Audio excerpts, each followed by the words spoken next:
record this. You'll send it to me. I don't have to my recording. I left it at home today.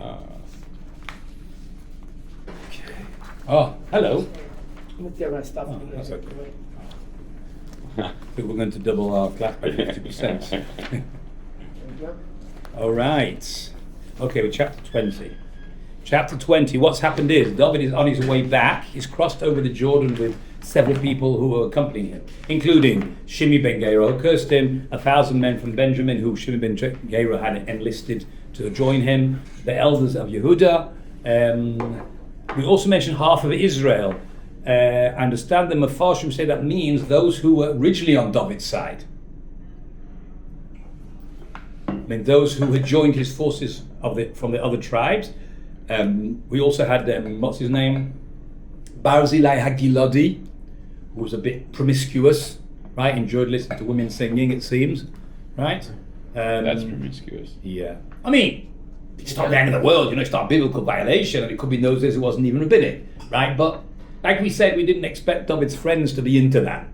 They could have been, you know what I mean? Just like, it's hard to believe. Anyway, that's the way Chazal see the story, and that's why they say he aged earlier. That's why at the age of 80 he was very old, even though 80 is really not. 80 is old, but not very old. Anyway, so the point is, all these people are around. Some have gone, some have come with him, and what's he called, Mephibosheth and Siva, and all these people. You remember all these people? Remember Mephibosheth is Shaul's grandson, Siva is Mephibosheth's servant, and Shimi is the one who cursed him, and all these people are around here. Okay, but then the rest of the Jews arrived. The delegation from the rest of the tribes arrived, and they got into a big insult flinging match, right? And he said, oh, why are you guys here first? It was our idea. Why did you get in here? They don't know that David sent a message to the guys from Yehuda to quickly come, otherwise they're going to get there first. And okay, whatever. Why David sent that message, we don't know. Was he really wanted you to be there first? Or maybe he was concerned that you wouldn't join at all. Anyway, either way, that's the fact that David sent this message. And now the people from Yehuda arrived before the people from the other tribes, and they felt cheated. That they had been the ones to show their loyalty to David. They hadn't been given the chance. They said, what do you mean? Well, we didn't do anything. Like, are we just closer to him? Yeah, you're closer, but we're more. And they got into a bit of a fight, not a physical fight, into a verbal abuse, a fight. And it says that the side of Yehuda were more vociferous, or more, you know what that means? More, stronger in their argument. Yeah, that was the last thing we had at the end of chapter 19. So, more assertive, like more. Yes, that's exactly. Yikesh devar ish Yehuda midvar ish Yisrael.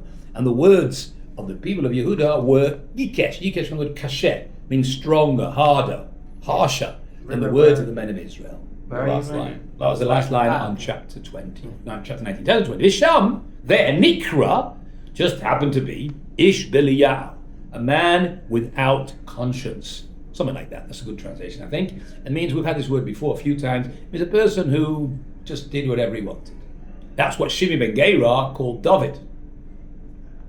Right? Oh. Shimi ben Gera, that was one of the, we said, you were a man of blood, a man of Belial, without any conscience. When he was cursing him. I mean, when he was cursing him. So the Navi describes as a man there who was actually like that. We've had this word beforehand as well, that the sons of Eli, at the beginning of the book of Shmuel, right at the beginning of the book of Shmuel Aleph, was described as being Belial. Ushma, his name was Sheva ben Bichri. Ish Yemini, a man from the tribe of Benjamin. Yemini means a man from Benjamin. It doesn't mean right-handed, no. It means from Benjamin. This was a guy called Shimon ben Gera. Now, don't forget, always Benjamin had these deep-down feelings of being cheated about the kingdom, because they were the original king of the Jewish people was from Benjamin. That was Shaul. And that had been taken away from them, usurped, so to speak. Right? Okay, the Navi said in the name of God, but they always said this.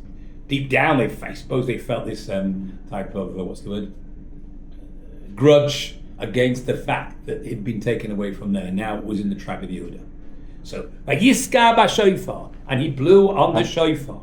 And he said, Ein lanu chelek b'David.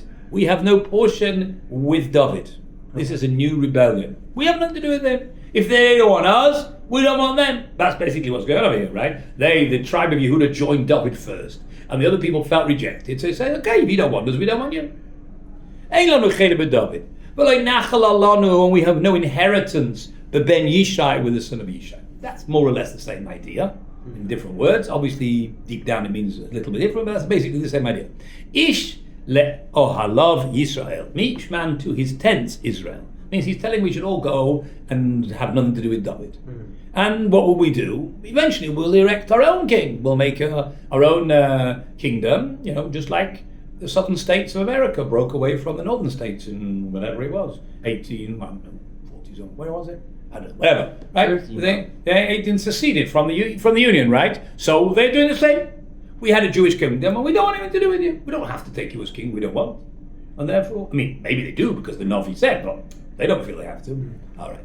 Vayal, so that's what they did. Vayal called Ish Yisrael me'acharei David. And all the men of Israel went up from behind David. Means they stopped following David. They went up. Doesn't mean they went up to follow him. They went up from following him. And instead they went acharei Sheva ben Bichri, and they followed Sheva ben Bichri. Kol Ish Yisrael? Yeah. Well, just like beforehand, it just means all the representatives. Right. All those who were there. Yeah. That's what it means. The representatives, the elders, or the representatives, or the generals, whoever was there to get in David, to bring David. But now they fell out. They got into this fight. Just like people of Yehuda. One guy just. Well, it wasn't just one guy. It was the whole story before, and at the end of chapter 19, they got into a fight. This verbal, insult flinging match. Okay, so then Sheba and Bichri used the animosity, the sina, which had been aroused by this fight, and he said, "Okay, let's break away." Okay, so they all followed him.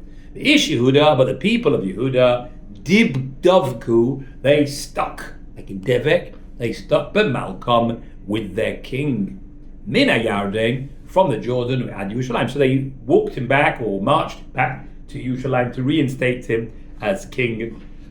Vayovav David el Beis. David came to his house, to his palace, Yerushalayim, which was in Yerushalayim. Vayikach HaMelech, and the king took as Esed Noshim Pilakshim, his 10 concubines. You remember what happened to them? Yeah. He'd left them to look after the house, and Absalom had sexual relations with them. Now this made a bit of a problem for David, because this meant something of his had been used by a commoner. It wasn't really a commoner, because he claimed to be king, but he wasn't really king, right? So that seems to be what's the word? It's like not the right thing for a king to use something that somebody else has used, and therefore the king was now a bit of a problem. So what did he do? He took these 10 women, asher hiniach lishmar habayis, that he had left to look after the house. That was originally what he'd left them in Yerushalayim to do. Yitnaim, and he placed them. No, he gave them. It doesn't mean literally gave them. It means he placed them beis mishmeres, in a house of God. Means they were God. They were looked after. Right? He looked after them in a place where they were safe, but they weren't in his house anymore. They were in another house. And he sustained them. Means he gave them all their needs. We mentioned last week that that's from the word kol. Kol. He gave them everything they needed. Food, exercise, clothes, whatever they needed, he gave them. But he didn't come upon them. Means he no longer had sexual relations with these concubines, and the reason is because they had been defiled by Avshalom. Now, not because they'd been committed adultery. That's not the point. First of all, they weren't really his wives in the first place, so it's not really adultery. Second of all, it could very well be that Avshalom didn't ask them, right? In which case it wouldn't have been considered adultery. That's not the point. The point is because they'd been defiled, and it was disrespectful for the king to use something or a woman that had been defiled by somebody else. But it's more than just that. The king is making a political move over here. If the person who defiled them would have been a king, it would have been appropriate for him to take them back, because they hadn't slept with a commoner. And that's why it says, Vayikach HaMelech. The pasuk starts as Vayovav David el Beisai. It doesn't say Vayikach or Vayikach David or even David HaMelech. It says Vayikach HaMelech, because the point is trying to stress that because he was the king and Absalom was a commoner, that's why he then had to deal with this situation and couldn't continue to sleep with them. But he looked after them. Because on the other hand, nobody else could marry them either, because they've been used by the king. That's also not right. The commoner should marry the king's, just like commoners don't ride the king's horses or use his porridge bowl, right? They don't sleep with his wives either. So these women were stuck. And so they lived I don't know how much they suffered. I mean, I suppose some it means reasonable. They didn't have any sexual partners because the David was not theirs and they couldn't have anybody else's, but they were at least looked after. But Tiena, and they were, that's how you say they to women in the plural. Tihiena means they will be, talking to women. Vatiena changes into the past. And they were tsururot. Tsururot really means tied up. It usually refers to a bag of money, which is tied up, right? Right? It's tsuror ma'ot. But it means tied up in the sense that they were stuck. Right. It was really like an aguna. Okay? An aguna is a woman, and the difference is an aguna is also not looked after because she has no husband. Here they had a husband to look after. They had no one looked after them. He just didn't sleep with them. Ad yon muson, until the day of their death. Almanus chayus, which is like alive widows. Almana is a widow. Chayot are alive. It means a widow whose husband is alive. Usually a widow whose husband is dead. This was a widow which was a widow in the sense that they didn't have a husband, but the husband wasn't dead, which would normally be better because if your husband's dead, you can go marry somebody else. These women were stuck. Okay. Next point. The king said to Amasa. Who was Amasa? He was the king's nephew, right? Amasa was the son of David's sister, but a cousin of Yoav. And what has David now promoted him, remember? As a king, the army general. Right, the chief of staff, instead of Yoav. So Yoav has been demoted, and Amasa has been promoted. So he says to him, Hazekli, that means to... Strength. What do you think? Strength. No, you're getting your hey and chesed mixed up, which is a very common mistake, right? Hazek is from the word zoek. The hey is a prefix, right? And it's causative. Shout out. Shout out. Now, it shout out, but it really means to rally the troops, to go and what's called in English to muster the army. Yeah. Right? And the reason why it's called to shout out, because each town you have to go out and you go, all the soldiers come together. So you have to make it's a cry, right? It's not a battle cry, right? But it's a cry to get the army together. So that's what I want you to do. In English, it will be translated as to muster the army. Es Yehuda. Now, only Yehuda because the rest of the country have not joined David now. So David's now on his own with the tribe of Yehuda. Maybe Binyamin as well. Not sure, because Binyamin, 1,000 men of Binyamin already joined with, what's his name? With Shimi ben Gera. So, but anyway, he says, I want you to go and muster the people from Yehuda. Es Yehuda, Shloishes Yomim. I give you 3 days to do it. That's your instructions. To be back here. What do they need them for? To put down the rebellion of Shimi ben Gera. David's not going to get these people away with this, right? So he wants to get the army together to go and chase Shimi ben Gera. Yes. Now, why does he have to get the army together? Doesn't he have an army already? This is a serious problem. Didn't David just fight a war against Avshalom and won? Yeah. Where's his army gone? Well, gone home? I mean, they might have done. But it seems that before they had a chance to go home, Shimi ben Gera started his rebellion. So you could say, no, they all went home, and David stayed on the eastern side of the Jordan waiting for the people to bring him back. They didn't bring him back, so eventually David goes down to the Jordan, eventually comes back. But all the soldiers have gone home. Could argue that, right? So I don't know, right? I just want to point that out. It looks a bit strange that the army has disbanded when there's already a rebellion going on. They didn't switch sides. Who? The army. They didn't follow Oh, go on. Shimi. No, actually, no. David's army that was supported him are now going to start following, what's his name? Shimi. Sheva ben Bichri. Sheva. Well, I suppose that's possible. I mean, Yeah, but one second. The ones who might have done were the ones who were not from Yehuda, right? But the ones from Yehuda were the ones who fought the ones from Yisrael. And they said, oh, we're closer, we're more majority, okay? But look, the fight was only between the representatives who had sided with Avshalom, and they felt insulted by the guys from Yehuda who'd sided with Avshalom. Most people had sided with Avshalom. But David had his own troops who had been loyal to him the whole way through. Yeah. but Yoav was their general. Go on, right? go on. So it's the same army, but now Amashai is just the general. Okay, so why does he have to go and muster the army then? Just go on the army. That's my question. What army already here? They just changed the general. But surely they just finished war and now they should go back home. Yeah, I agree. But before they had a chance, it would seem that before they had a chance to go home, there's a new rebellion. Yeah,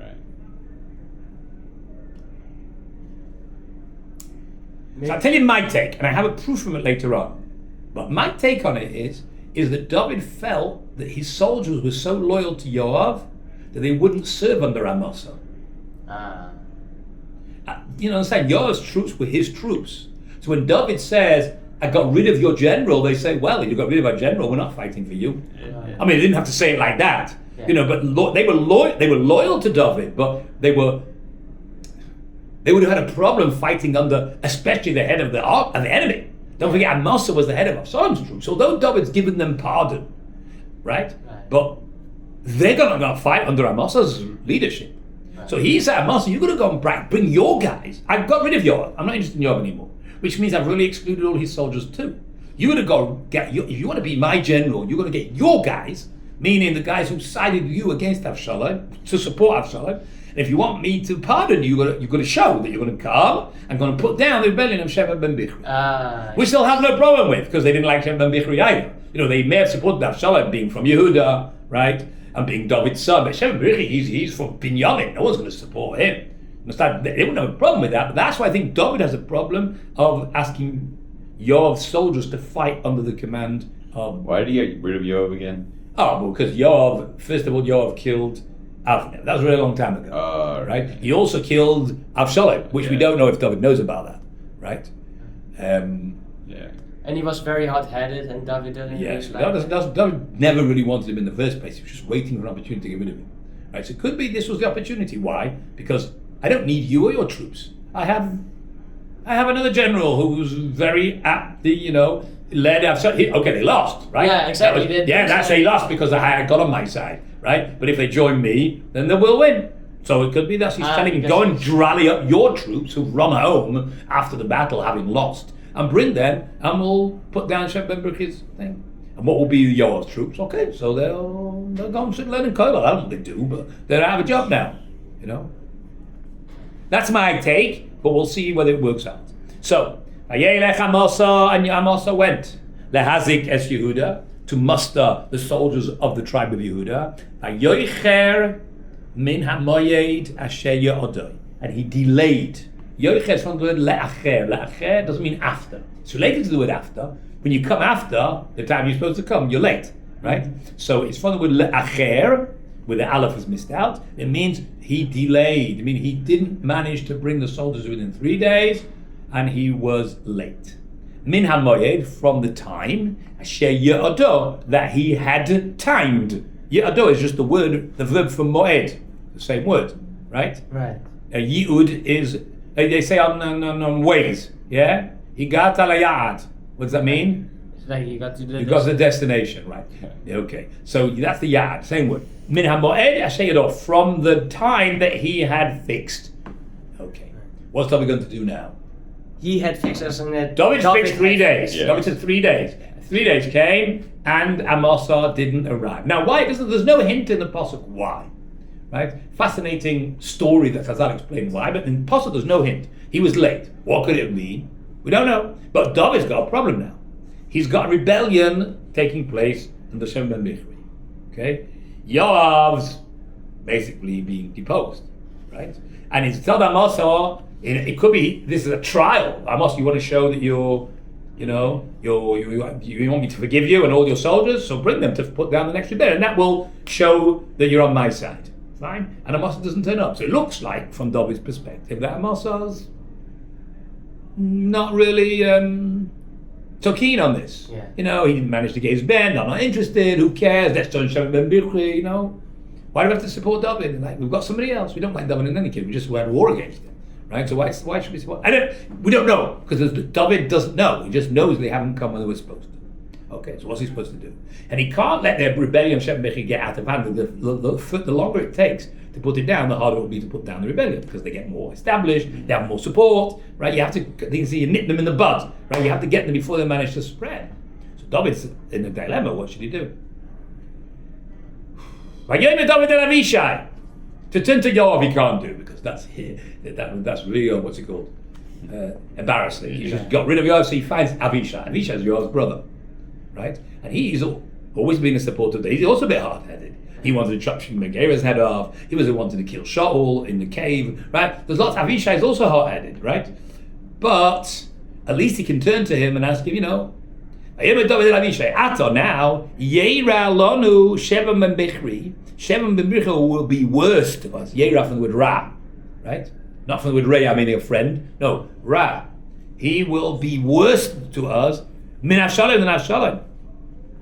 And the outcome will be worse.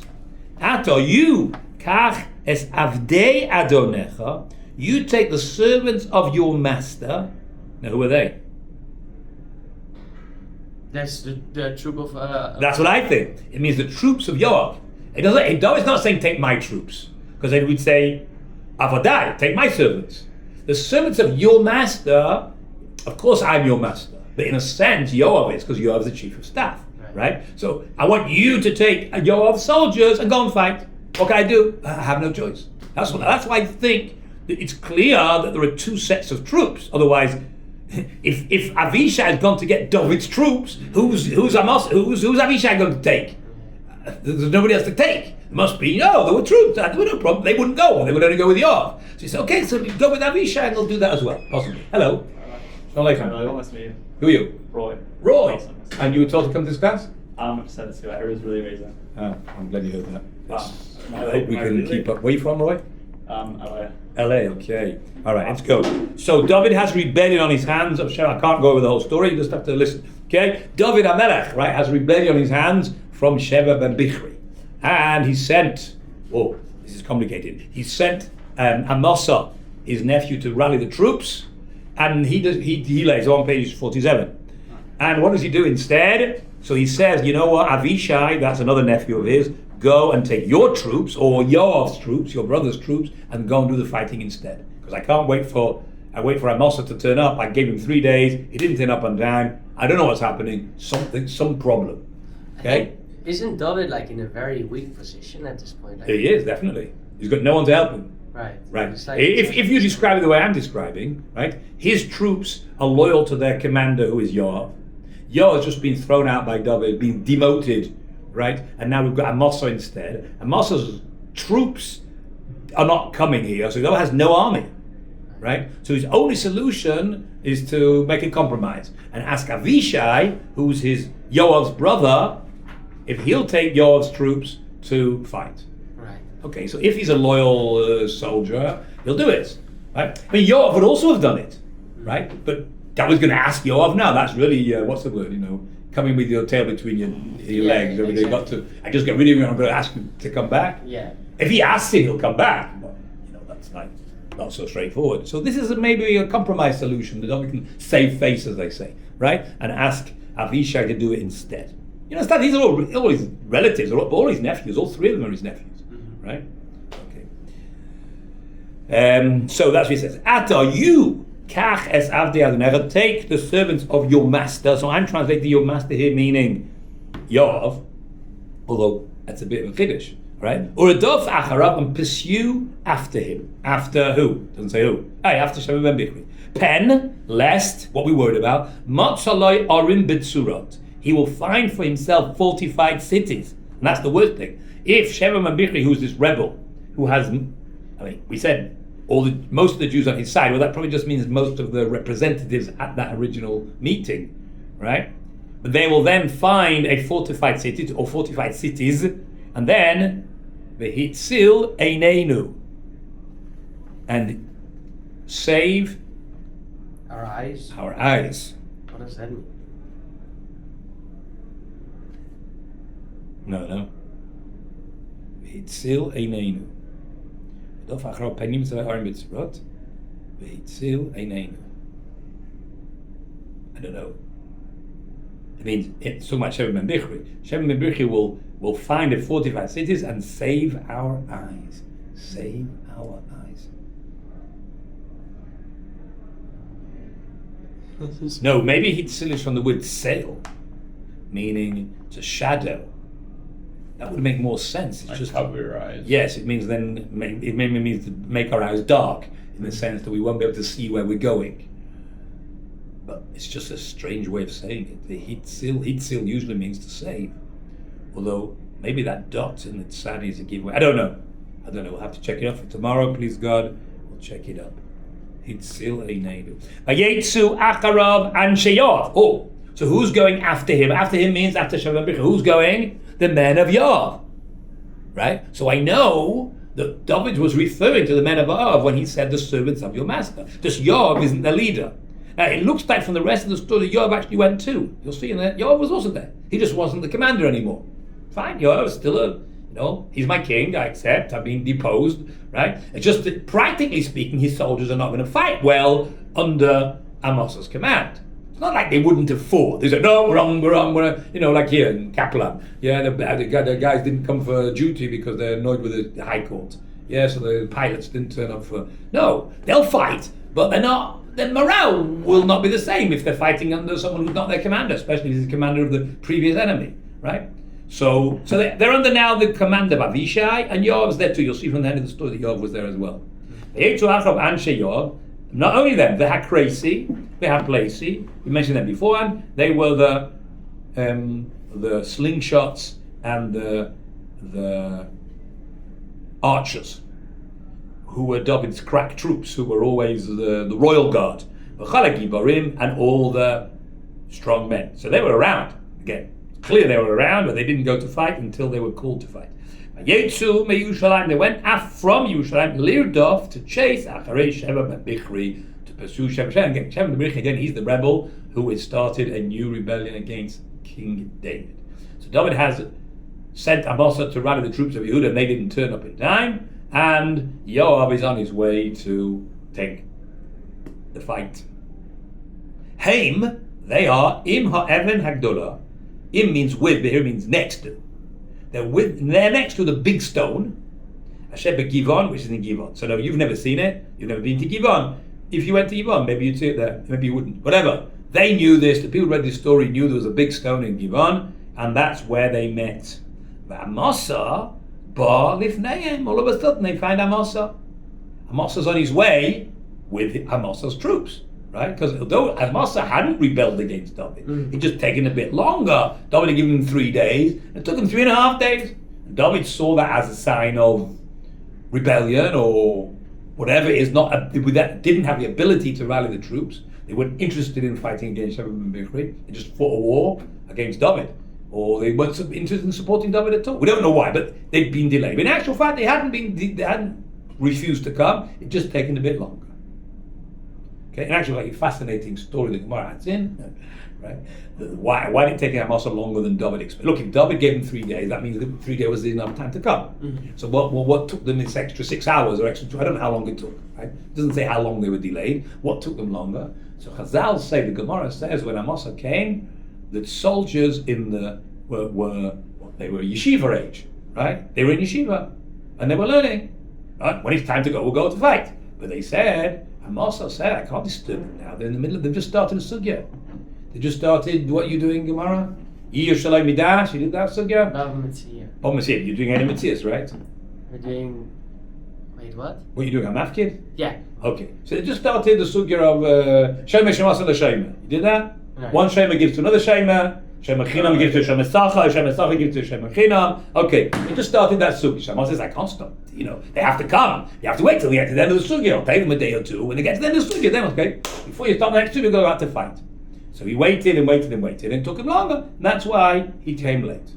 That's what the Gemara says. Okay. All right, fine. I mean, I said there's no hint in the text. Why can the Gemara self-reference something they're learning from the Gemara? The Gemara tells a story. The Gemara says the story. The Gemara says, what kept them also so long? The Gemara says, because they were... No, it doesn't say they were learning the Sugi of Shema Shemasa Shema. I just made that up. Whatever, they were doing something else. In those, they always had Gemara. It just wasn't written in a book like we have it. That style of analysis of the Mishnah existed in the desert. What did Moshe Rabbeinu do in the desert? What did he teach them there all day? They weren't learning Aleph Beis. They were learning Torah Shabbat Peh. It didn't take on exactly the same format that we have it in. Yeah. But it had the same basic idea, which was you had a simple text which was written which was meant for 10-year-olds to learn off by heart, and then between the ages of 15 and 40, you learned it in more in depth. That's all. We just didn't take exactly the same format, but it was the same idea. Okay. Anyway, they were learning there, and that's why Amasa left them alone until they finish the sukkah. We don't know how long it doesn't say how long it could be 6 hours a day, 2 days, we don't know. Eventually David's patience ran out, and he said, and David sees this as a serious problem. Now the question is that really justified? Was Amasa justified in doing that? Or is that really insubordination? The king tells you to bring guys for 3 days, you could do it. Don't say, oh, they're in the middle of the sukkah, give Shema Shema Shema, I couldn't disturb them. What sort of excuse is that? Cough with your head. You know, Henry VI, what was it, Henry VIII? He wouldn't take that as an answer, right? Off with your head to the Tower of London, right? That's what he did. One wife, another wife. Well, that's insubordination. Or, you know, does the king have the right to tell you to violate halacha? I mean, if the halacha is the guy's in the middle of the sukkah, you're supposed to leave him, then the king doesn't have the right to tell you. So according to the Gemara Sanhedrin, this was a whole discussion. Was Amasa right? Was Amasa wrong? Okay. See, all this is between the lines. There's no hint in the story why they came late. Or there was some discussion about it. But according to the Gemara, that's what's going on behind the scenes, right? Was Amasa's act of delay a sign of insubordination for which he was called Moired B'Malchus? Or not? Was he right to do this? That's the question. But he was called Moired? Moired B'Malchus is when you're insubordinate. An insubordinate has a death sentence, like it does in England as well. You know, a guy who takes a stamp and puts it upside down, well, in North Korea, right? You know, you take a picture of King Jong, whatever his name is, put it on the wall upside down, you get the firing squad, right? So that's how it was, and that's how it is when you have a king. A king, you can't just do what you want. King gives you orders, you do it. Don't follow orders. Right? Otherwise, everyone will get away with anything. There'll be anarchy, and then everyone will be dead. Well, half the people will be dead, at least, right? That's what happens when there's anarchy. So that's why it's better to have one guy dead than to have half the country dead. That's why we don't tolerate insubordination at all. Okay? So now, let's see what's going to happen. Now these guys meet. Yoav and his guys meet Amasa and his guys. Hey, they're at the big stone, which is in Givon. But Amasa came in front of them. Not on his own. I presume it doesn't say so, but I think it's clear from the continuation that Amasa's with his men, which he'd finally managed to muster for the battle against Sheba ben Bichri. The Yoav Chagur Mido Levusho. Yoav was belted. A chagura is a belt. Okay? So he was belted up. Mido, really from the word midot, which means a measurement, but it's used in the sense of a uniform. Because uniforms are all the same, they're just different sizes. Get it? So something which is uniform, that's why it's called uniform, right? Because everyone's the same. It's just different sizes, so it's called madim. Madim is the word for uniform, because the only difference between your uniform and my uniform is that we have a different size. Your clothes are different. Yours are white, mine are black, or pink, or red, right? But madim are the same, just different sizes. So it's come to mean uniform. He was in his uniform, his army uniform, right? Levusho, that was what he was dressed up. That's what he was dressed in. V'alav, and upon him, part of his uniform, Chagor Cherev, was a sword which was belted. Metzumedes, that means right up against. Samud means right against something. Tzemed is a pair. So when two things are right next to each other, they're called samud. Al Mosnov, on his waist. So he had his sword belted on his waist, which is the way you'd expect it to be. Beta'ara, in its sheath. What's a sheath? A sheath is a thing that you put a sword in. Ah, right. Yeah. What would you call it?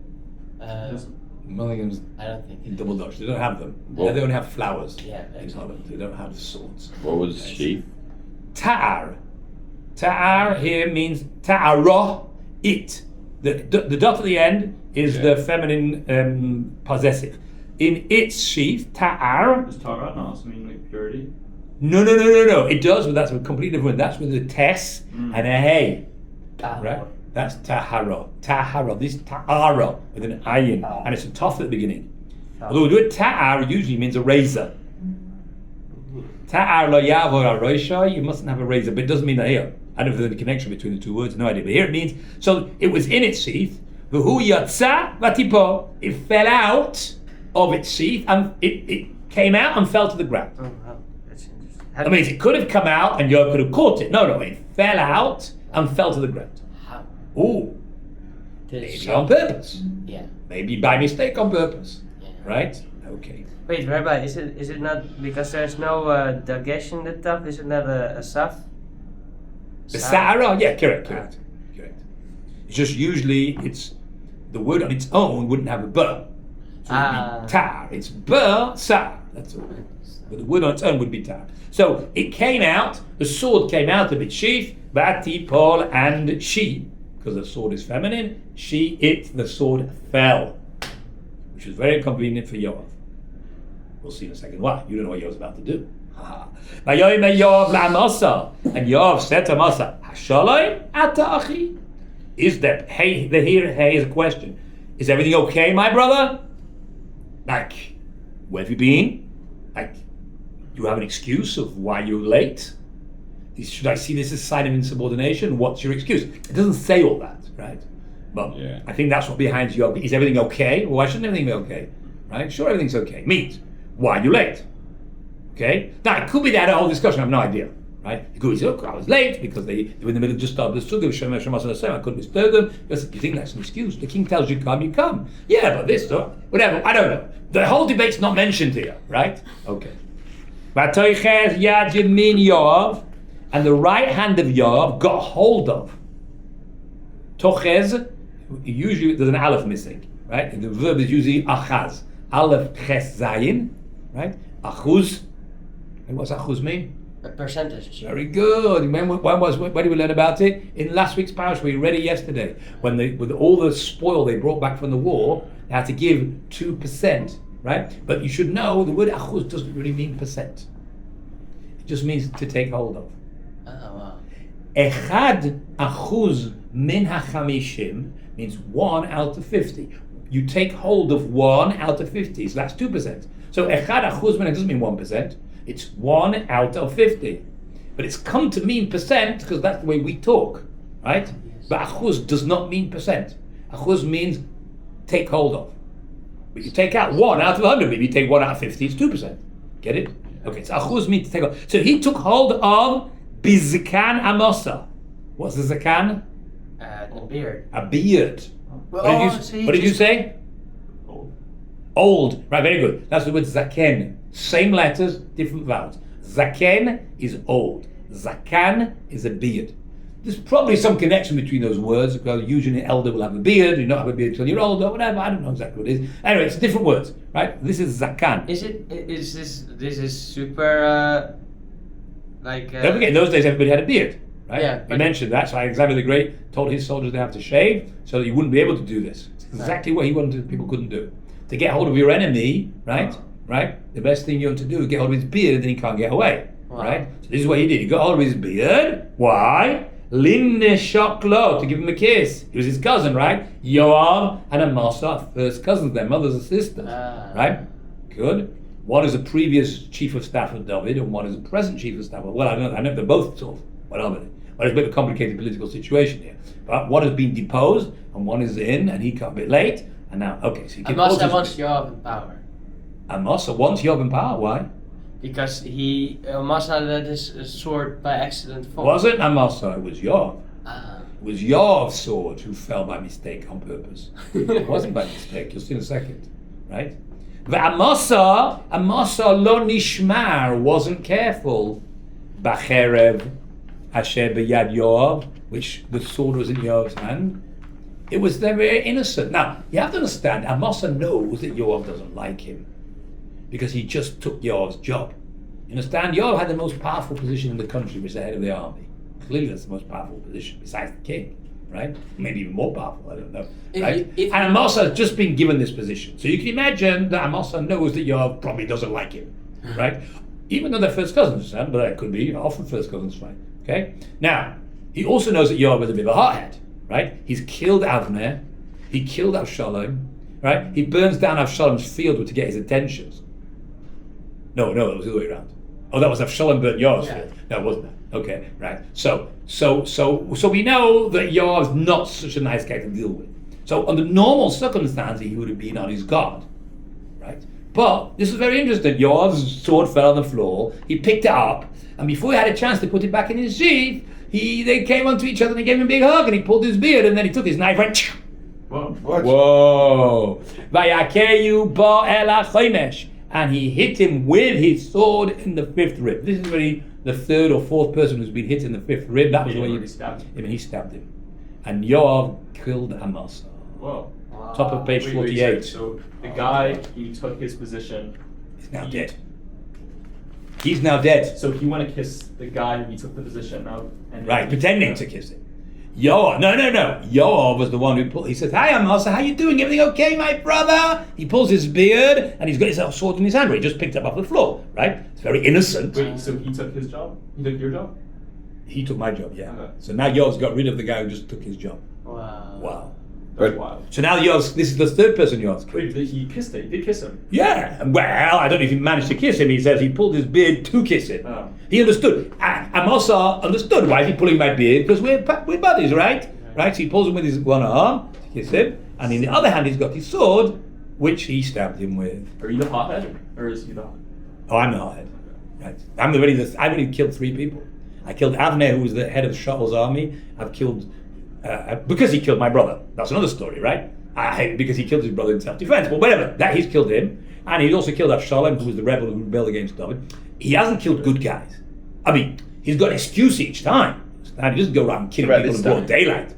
Oh, rebel! The king told you to come back in 3 days. Where were you? Oh, you were waiting till they finished the sugya. What sort of excuse is that? I know you, guy. You're a rebel. You don't want to fight him, but we know you deep down. You really got it in for the king.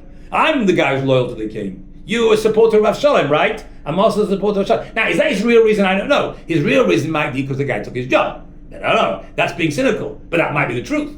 You know, cynicism isn't necessarily not true. So I don't know. You know, I'm not saying Yoav's got an excuse. That doesn't mean it'll get him off the hook, right? This is really the third guy he's done. But now David's in real trouble because the whole reason why David didn't get rid of Yoav in the first place, right, We didn't have someone. is because he didn't have someone, and now the someone who could have taken Yoav's place is just dead. Yeah. So David, who's going to control David's troops now? Maybe David's going to have to give him his job back. Maybe, even though there's more of a reason to get rid of him now because this is the third person he killed. And his nephew. Well, that's the reason to take him or not take him. Not take him. Why? But he killed his nephew. Yeah, but he's also his nephew. Right? Okay. Vayakeyu ba el hachomesh. So who's been killed in the fifth rib? Well, Avner killed Asael in the fifth rib.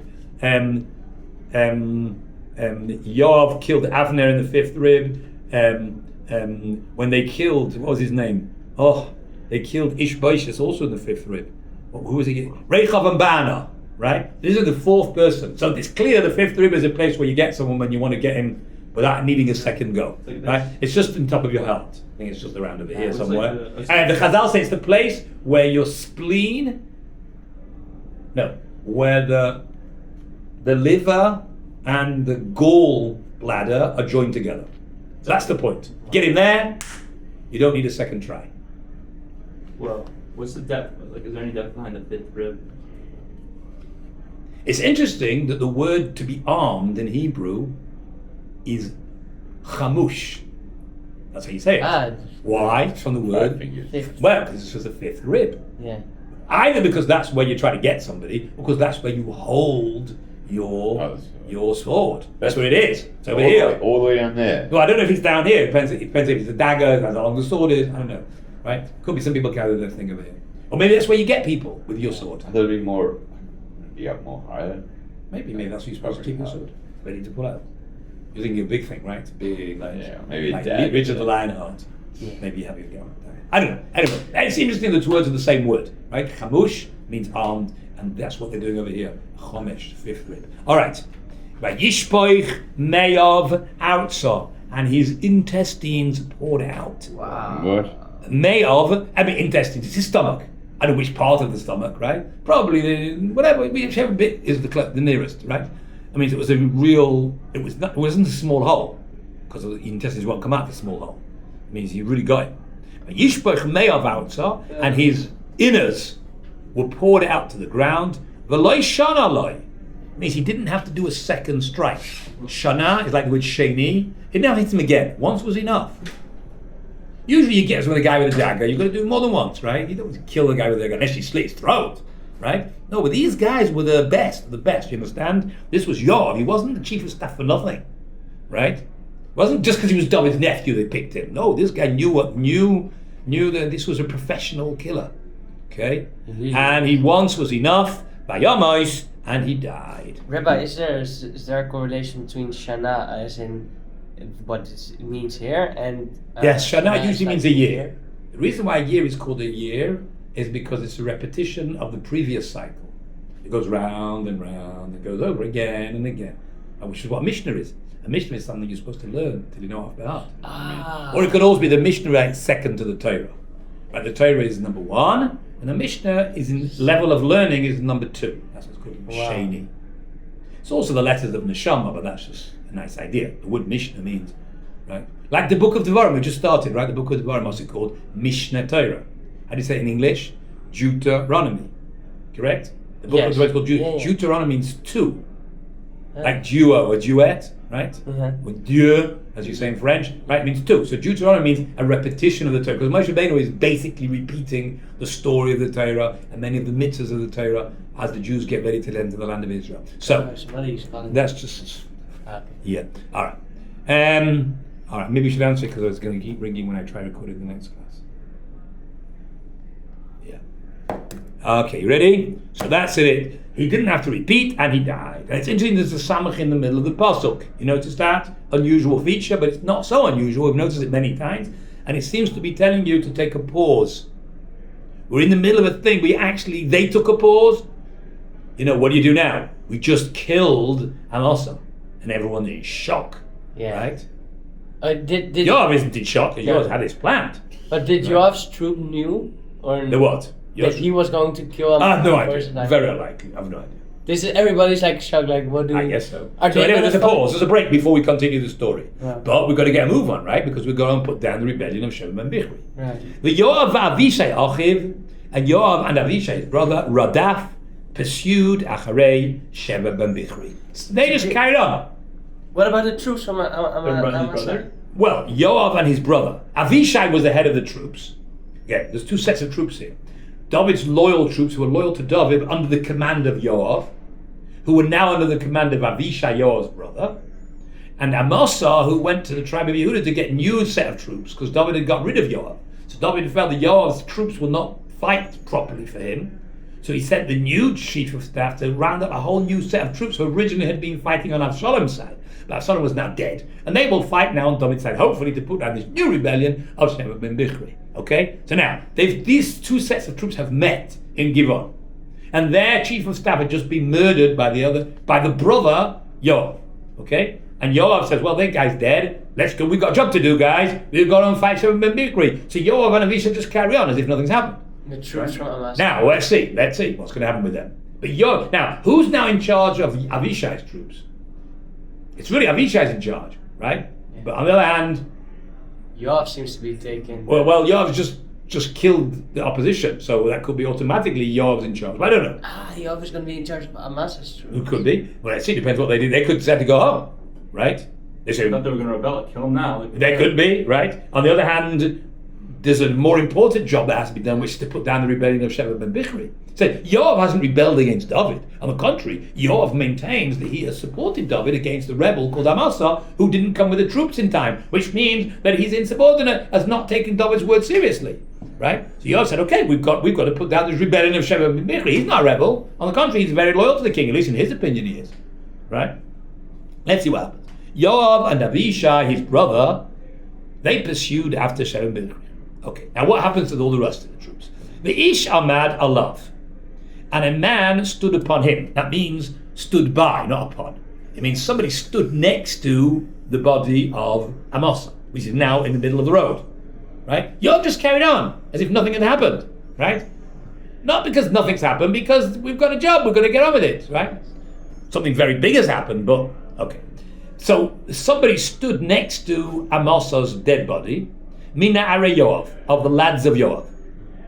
And then he said, means he made me asher chofetz beYoav, he who wants Yoav, umi asher David, and all who wants David, who didn't say the word want, right? Because obviously we want David. But who's following David? Acharei Yoav should follow Yoav. So those who want Yoav, there's a choice. You can have Yoav, right? Or who? Avishai? Or Amasa, who's dead? Those who want to follow Yoav, follow Yoav. You don't go home, right? Those who want those, right?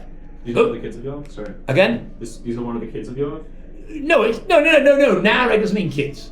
It usually does. It just means lad in the sense one of his armor bearers, right? Someone who's strongly loyal to Yoav. So they've gone ahead, Yoav and Avishai, and he's standing next to the body making the announcement. Whoever wants to choose Yoav means that everyone's in shock. What do we do? So he wants to get everyone to wake them up. You want to support Yoav? Go and follow. You want to support David? Go ahead with Yoav. Yeah. So whether you support Yoav or David, if you support Yoav, for sure you're going to go with Yoav. But if you don't support Yoav, but you support David, you should also go after Yoav, because now Yoav's in charge. Amasa's dead, so what he means is those guys from Yehuda who were supporters of Amasa, yeah, but your guy's dead now. If you support David, you have to follow Yoav. Not go home. If you don't support either of them, you'll go home. But those who support Yoav, for sure. Those who want Yoav. Or David, and those who support David, Acharei Yoav should follow David. The Amasa, in the meantime, misgolel badam. That means, in English, they say wallowing in the blood. It means he's in a pool of blood, right? His own entrails are on the road there. His blood all over the place, right? In the middle of the road. He's still. He's it dead. Looks like he's still. No. He's dead. No, he's dead. He's dead. He already died in Pasuk Yud. But Amasa is good, but it's just like, disgusting, right? But Tocha Mesila in the middle of the road, a Mesila like Mesilat Yesharim, right? Means the path, in the middle of the path. Vayar Aish, and this man, I suppose is the same man of the lads of Yoav, saw Ki Amad Kol Ha'am, the people were just standing still. And they were all like out of respect for Amasa, right? Yoav's troops, Amasa's troops, right? Amasa was a great man, and then they were all just standing there. So what did he do? So he moved him away. Yasev means like to turn around, which means he pushed him aside, Hasada into the field, so he shouldn't be in the middle of the road, and he should be in a place which was respectful. And he threw upon him a piece of material, so that he wouldn't be sitting there, lying there dead, for everyone to stand and be distracted and shocked and taken away from the job that had to be done. When he saw that everyone who came past stood still, when he saw that everyone was standing at attention, saying Kaddish, whatever they were doing, right? And they were so this was distracting everyone from following Yoav, who'd gone ahead without Avishai to carry on the fight. Wait, Rabbi, a Beged needs tzitzis, right? Well, a four-cornered Beged needs tzitzis. So does he? Okay. If we didn't have four-cornered, and maybe it had tzitzis, what's the big deal? So it had tzitzis. Okay. You'd have to cover a mace with the Beged with tzitzis, but you don't bury them one with tzitzis. That's another question. Right. Okay. So when he saw that everyone who came past stood still, so then he decided to move him into the field and cover him with the Beged. Kasher hoga min ha-mesila, when he was moved, I'm not sure where that word comes from, but that's clear what it means. Ava kalish, everyone passed, Acharei Yoav, followed Yoav. So it seems like all the troops said, okay, what should we have? It's true, we just killed our commander, but we were on our way to fight. So that's an unfortunate, what's the word? Fight these two commanders have got into, but we've got a job. We've got to put down this rebellion. Let's go. Lirdov, Acharei Sheva ben Bichri, to pursue after Sheva ben Bichri. Okay, now Pasuk Yud Daled is a bit of a difficult pasuk to see exactly what it means. It says, Vaya'avor, and he passed. We don't know who the he is. Because in the last part, you see there's rules, usually in English, you say, when you say a pronoun, it's a last mentioned noun, right? But in the last mentioned noun, there were two different people mentioned in the last sentence. It says, and they followed Yoav to chase after Sheva ben Bichri. And he passed. Now who's that? Yoav or Sheva ben Bichri? Because both of these people appear in the last sentence. Yoav is the one who's doing the pursuing, and Sheva ben Bichri is the person pursued. So it seems there's two ways to read it, one smoother than the other, but let's try both of them. Vaya'avor, and he passed. So let's say it means Yoav. V'chol shivtei Yisrael, he went through all the tribes of Israel. Means what's Yoav doing? He's trying to get support. Right? Not looking for Sheva ben Bichri? Could also be he's looking for Sheva ben Bichri. Avela, he went to Avel. Ubeis Macha, that's another place. these are all the places.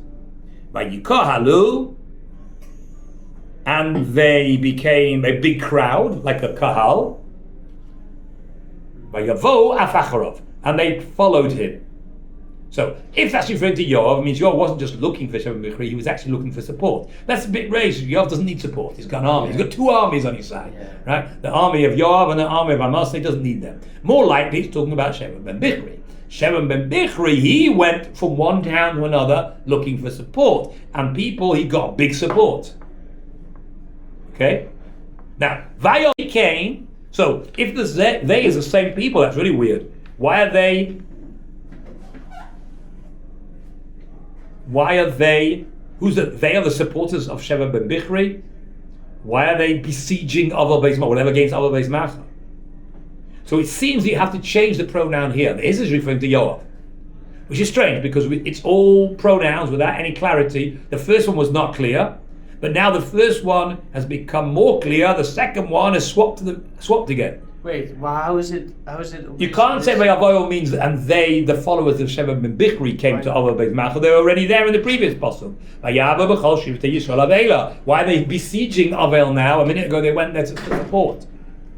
Right. So what it means, pasuk Yudal is referring to Sheva ben Bichri with his support, and pasuk Tezvav is referring to Yoav and his army. So that's how you have to read it, and that makes sense. That means. And that's where the first pasuk is in the singular, the second pasuk is in the plural. The first one's referring to Sheva ben Bichri, he's the head of the rebellion, and he came around different towns, including Avel Beis Macha and the Be'erim, and people joined him. And now he's in Avel Beis Macha. Yoav finds out, and Yoav makes a siege around Avel Beis Macha in order to put down the rebellion of Sheva ben Bichri. Let's just read that pasuk and we start there. They came and they besieged it. Lotzur is to make a siege. Be'avela Beis Macha against the town of Avel Beis Macha. They poured a battery. Now, what it means to pour a battery is if you want to attack a city which has got walls and you don't have battery rams, right? Like the Romans used to have to batter the walls. Right. What you do is you pour soil and dirt, which the Romans did in Masada, right? And that way you can gradually get up and then you can just walk over the wall. So yeah. Right? Yeah, but how are you gonna do that when those guys are like pouring? So the Romans used to use Jewish slaves for that. Right? They made Jewish slaves build the ramp so then they could climb over it. But it depends. We don't know what the guys in the city are doing. You're assuming that they've got these big hot things of oil they're going to pour on everyone. Maybe the guys in this city are innocent people. Sheva ben Bichri has some support in this sound, but he's not, and he's closed the gates. But I don't know how well armed he is to be able to do that to the soldiers outside. There's ways of doing it. You have protection, you have leather roofs on top of your head. There's ways. The Romans did it, they did it as well. Okay? So that's what it means. A solala is really, today we say solala means a battery, the thing you put into a clock to make it work. Solala. It's really, I think the word solala really means a pile. Because that's what batteries are made of. They're made of what things which store energy one on top of the other. That's why it's called a pile. So that's what he did over here. El ha'ir, it means against the city. So he poured soil and dirt and mud around the city. Ta'amoid bachel, and they were then able to stand on this wall. And all the people who were with Yoav, mashchisim, are destroying lehapil hachoima, to bring down the wall.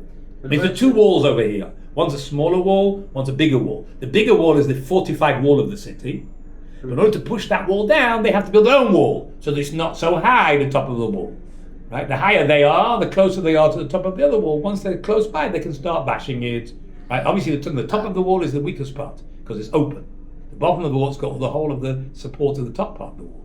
The top part, you've brushed each stone on the top layer, so as soon as they built a smaller wall, they can start trying to bash down the fortified wall of the city. So the people of Yoav are outside, trying to bash the fortification wall of Avel Beis Macha. Inside Avel Beis Macha is Sheva ben Bichri and his supporters. There's other people who live in Avel Beis Macha, understand? Not all the people in Avel Beis Macha support Sheva ben Bichri, but that's where they fortified themselves inside the city. Wait, and does it look like Yoav is gonna leave like those people that are not part of the rebellion alive? Or well, you know Yoav better than I do, right? Yoav's a bit of a hothead, right? So Yoav might not do that, right? Don't worry, Dylan. It all works out good in the end, right? Rabbi,